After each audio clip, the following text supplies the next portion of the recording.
Hello guys, welcome to my YouTube channel. ಇವತ್ತು ನಾನು ಮಾಡ್ತಿರುವಂಥ ರೆಸಿಪಿ ಮೊಟ್ಟೆ ರೆಸಿಪಿ. ಮೊಟ್ಟೆ ಫ್ರೈ ಮಾಡ್ತಾಯಿದ್ದೀನಿ. ತುಂಬ ಸೂಪರಾಗಿರುತ್ತೆ. ಇದಕ್ಕೆ ಏನೇನು ಇಂಗ್ರೀಡಿಯೆಂಟ್ಸ್ ಬೇಕು ಅಂತ ನೋಡೋಣ.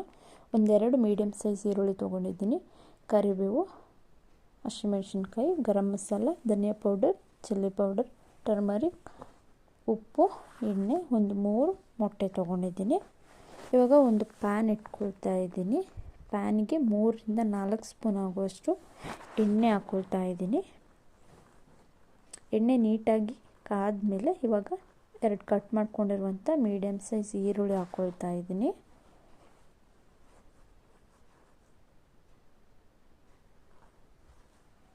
ಈರುಳ್ಳಿ ಜೊತೆ ಇವಾಗ ನಾವು ಕಟ್ ಮಾಡ್ಕೊಂಡಿರುವಂಥ 2 ಹಸಿಮೆಣಸಿನಕಾಯಿ ಮತ್ತು ಸ್ವಲ್ಪ ಕರಿಬೇವು ಹಾಕ್ಕೊಳ್ತಾ ಇದ್ದೀನಿ.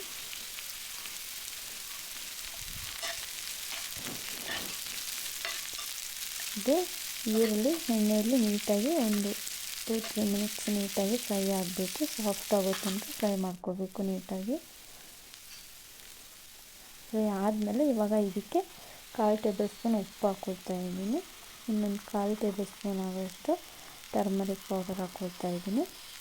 ಮತ್ತು ಒಂದು 1/4 ಟೇಬಲ್ ಸ್ಪೂನ್ ಅಷ್ಟು ಚಿಲ್ಲಿ ಪೌಡರ್ ಹಾಕ್ಕೊಳ್ತಾ ಇದ್ದೀನಿ.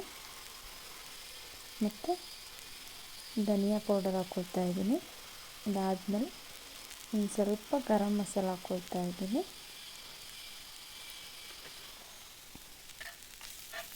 ಹಾಕ್ಕೊಂಡಾದ್ಮೇಲೆ ನೀಟಾಗಿ ಮಿಕ್ಸ್ ಮಾಡ್ಕೋಬೇಕು. ಇದು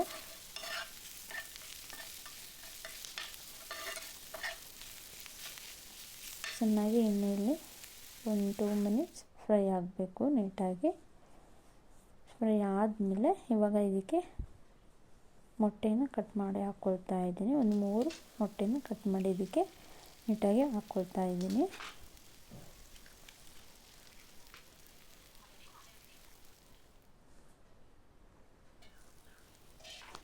ಹಾಕ್ಕೊಂಡಾದ್ಮೇಲೆ ಕ್ಲೋಸ್ ಮಾಡಿ ಒಂದು 5 ಮಿನಿಟ್ಸ್ ಬೇಯಿಸ್ಕೊಳ್ಬೇಕು. ಇವಾಗ ಒಂದು 5 ಮಿನಿಟ್ಸ್ ಬೇಯಿಸ್ಕೊಂಡ್ಮೇಲೆ ಇವಾಗ ಟರ್ನ್ ಮಾಡಿ ಇನ್ನೊಂದು ಕಡೆ ಸಹ ನೀಟಾಗಿ ಬೇಯಿಸ್ಕೊಳ್ಬೇಕು.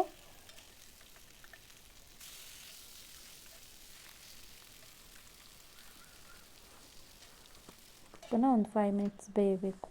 ಇವಾಗ ಪುನಃ ಮುಚ್ಚಿಡ್ತಾ ಇದ್ದೀನಿ. 5 ಮಿನಿಟ್ಸ್ ಆದಮೇಲೆ ಇವಾಗ ಚೆನ್ನಾಗಿ ಬೆಂದಿರುತ್ತೆ 2 ಕಡೆನೂ. ಇವಾಗ ತುಂಬ ಸೂಪರಾಗಿ ಡೆಲಿಷಿಯಸ್ ಆಗಿರುವಂಥ ಒಂದು ಎಗ್ ಫ್ರೈ ರೆಡಿ ಆಗಿದೆ.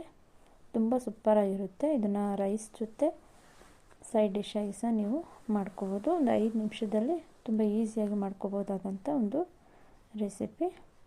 ತುಂಬ ಸೂಪರಾಗಿರುತ್ತೆ. ನೀವು ಒಂದ್ಸಲ ಇದನ್ನು ಮನೇಲಿ ಟ್ರೈ ಮಾಡಿ.